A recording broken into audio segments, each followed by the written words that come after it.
Dobráci roku, takže já bych poprosil Ondru Jinglinga. Raz, dva. Ahoj! Je to tvoje. Čau lidi, Brutus bude hned po mně, vydrž. Lidi, zdar, já jsem Ondra z Kozlíka, nebudu tak vtipný jako Leoš, za to se omlouvám, nicméně my tady máme vážnou věc. Mám tady kolegyně Páju Favkovou, Lucku Halamovou, je čerstvě vdaná, ženatá, už nevím, a třetí, která se nám taky, už má manžela, která se nám stará o hasiče. Hasiči, to je to, proč já tady jsem, teď někde kojí. Já půjdu trošku vedle, my když jsme 2 měsíce zpátky s Leošem natáčeli pozvánku na Den kozla, Leoši, teď tě nechci nějak potopit, ale udělám si s tebe trošku srandu. Výborně. Tak na sociálních sítích jste to video mohli vidět.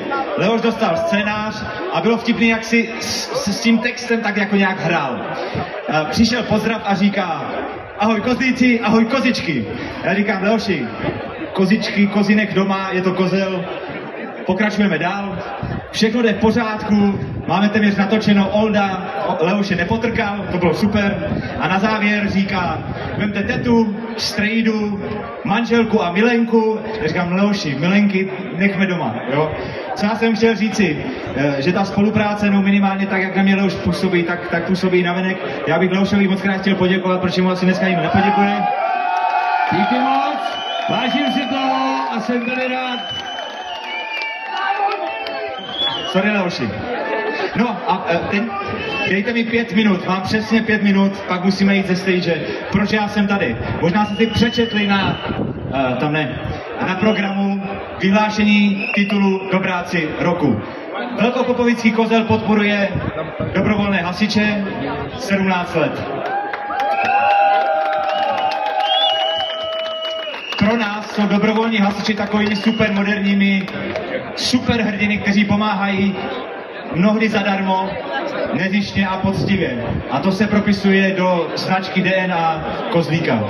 Vůbec poprvé jsme letos, respektive v loni, vyhlásili soutěž o nejlepší dobelácký sbor programu Hasíme s kozlem.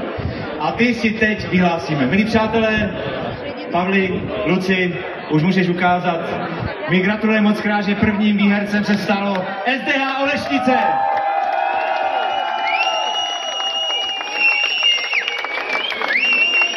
Pánové se mnou budou souhlasit. Profíci, profesionální hasiči bez dobrovolných hasičů by nemohli fungovat. Je to tak? Tak předávám slovo, nebuď moc dlouhej, máme 3 minuty. Tak já děkuji za předání mikrofonu a budu velice stručně jasný. Já bych chtěl jménem sboru SDH Olešnice poděkovat celému velkopopovickému pivovaru, všem organizátorům, všem, kdo se podílíte na tom, na té akci, která vlastně podporuje náš sbor a hasíme program. A ještě jednou díky a vyzývám vás všechny, kdo jste členem jakéhokoliv sboru, určitě využijte tu superovou věc. Kupujte pivo, víte 10, 11, 12, je to jedno, nahrávejte účtenky, nahrávejte fotky z vašich akcí a příští rok můžete stát tady místo nás. Milí přátelé SDH Olešnice, já vám moc krát děkuju za pozornost, už vás nebudeme nějak rušit a tady ten pán správně řve, že budou pokračovat Brutus. Leoši, ti moc děkujeme, je to tvoje. Jasný, já děkuju Ondrovi, děkuju klukům s dobrovolným hasičům z Olešnice, děkuji děvčatům.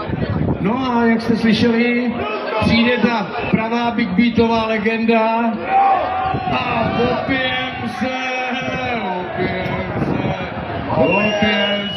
Tak vydržte a Brutus jsou za chvilku tady.